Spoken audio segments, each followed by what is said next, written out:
और वास्तव में जो आज के आयोजन के दूल्हा हैं हमारे भाई बलराम जी, मैडम संगीता जी और पूरा मानस परिवार। बलराम जी के बारे में इतना सब सुना, पूरे साहित्य का अवलोकन आप लोगों ने किया, तो मुझे मेरे फादर साहब की एक बात बैठे बैठे याद आ गई। मेरे पिताजी उर्दू पर्शियन के बड़े स्कॉलर थे, हेडमास्टर थे।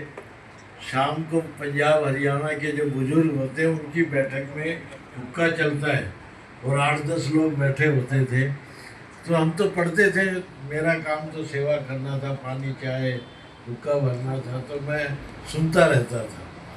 तो एक और मैं बहुत सारी बातें जो फादर साहब कहते थे, मुझे उस ज़माने में लगता था हेडमास्टर की आदत है, स्कूल में भी भाषण दिया है, यहाँ भी भाषण दिया है, मैं बहुत ज़्यादा सहमत नहीं होता था। एक दिन वो कहने लगे अपने दोस्तों को, कहने लगे सुनो भाई, सच्ची बात ये है कि दुनिया का हर आदमी अपनी एजुकेशन क्वालिफिकेशन के मुताबिक, अपने एटीट्यूड एप्टीट्यूड के मुताबिक कोई ना कोई काम धंधा चुन लेता है। अकेला लेखन एक ऐसा काम है जिसके लिए प्रकृति व्यक्ति को चुनती है। इतना कह के उनके सामने जो 2-3 और दोस्त बैठे थे जो लिखते थे, उनको फिर धमकाने लगे, जब तुम्हें प्रकृति ने चुन लिया है तो काम आराम से क्यों नहीं करते, आप पाप नहीं कर रहे हैं, भगवान ने इसी काम के लिए भेजा है। तो जब वो धमकाने लगे तो मैं अंदर आ गया कि अब हेडमास्टर जा गया। जब वो चले गए और गए बहुत साल हो गए, तब मुझे याद आता है कि ये बात कितनी सच थी। और जब बलराम के बारे में आप पढ़ते हैं, जानते हैं, आपको ऐसा नहीं लगता इसको चुन के ही भेजा है कि भाई तूने लेखन का काम करना। और उसके लिए प्रकृति देखो गर्दिश के दिनों में भी स्थितियां बना देती हैं।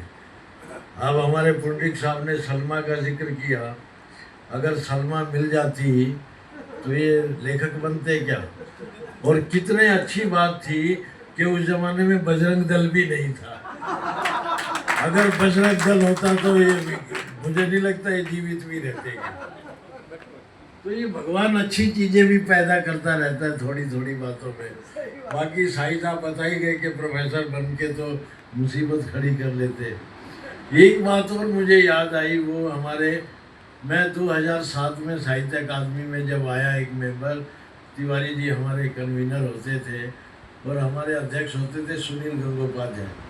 मैं उस समय चंडीगढ़ साहित्य अकादमी का सेक्रेटरी था।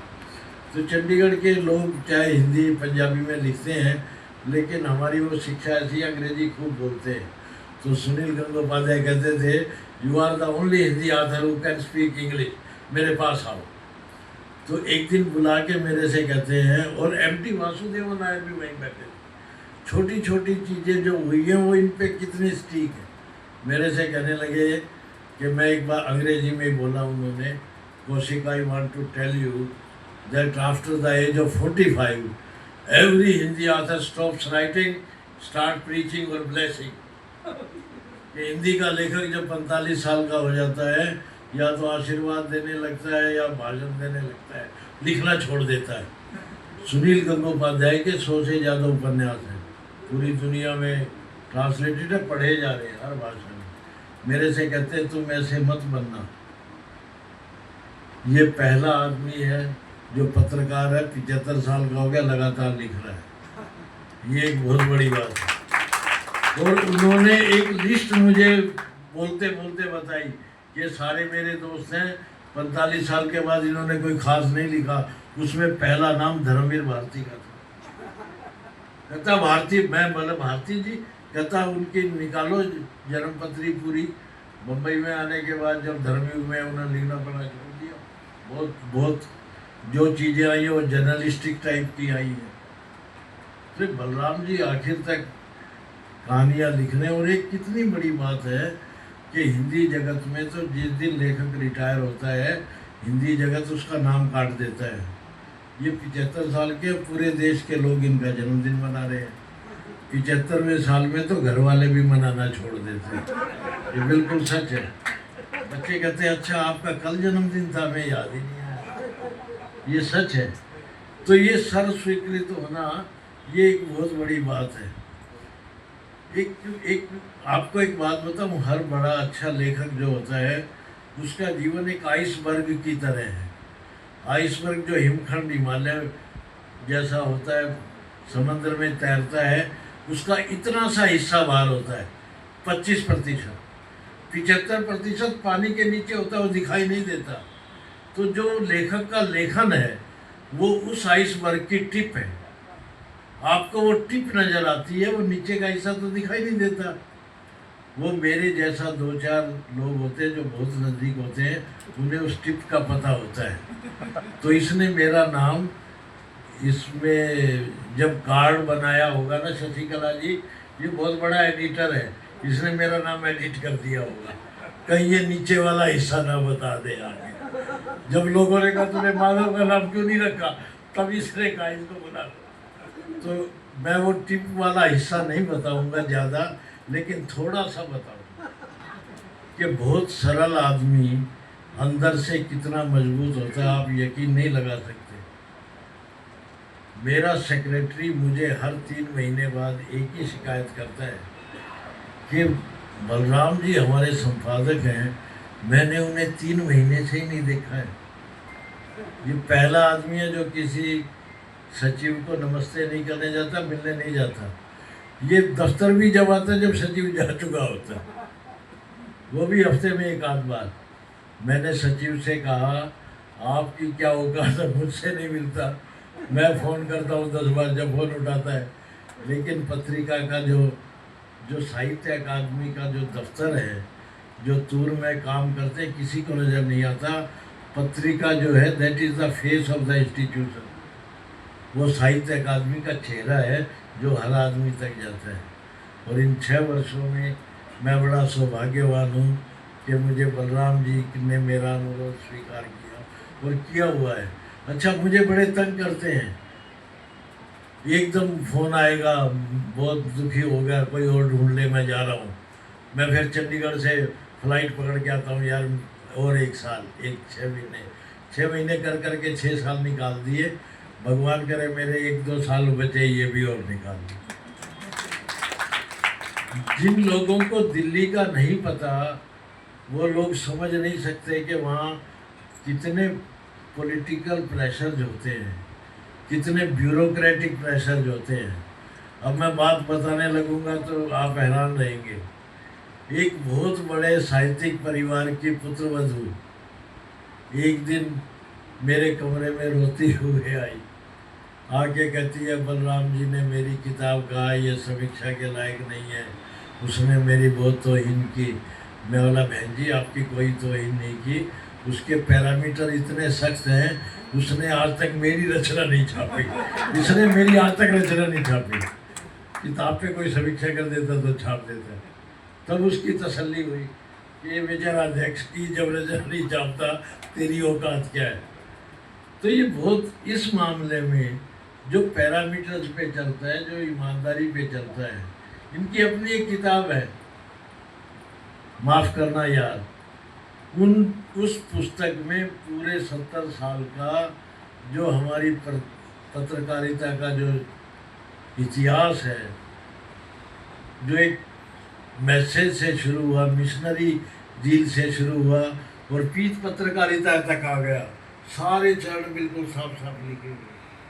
कोई शब्दों का कोई हेरफेर नहीं, कोई दिखावा नहीं, कोई डर नहीं, लोग क्या कहेंगे इस मामले में कोई परवाह ही नहीं करता। उसको पढ़ते हुए एक इनकी किताब आई शुभ दिन, वो कहानियाँ पहले ही पढ़ रखी।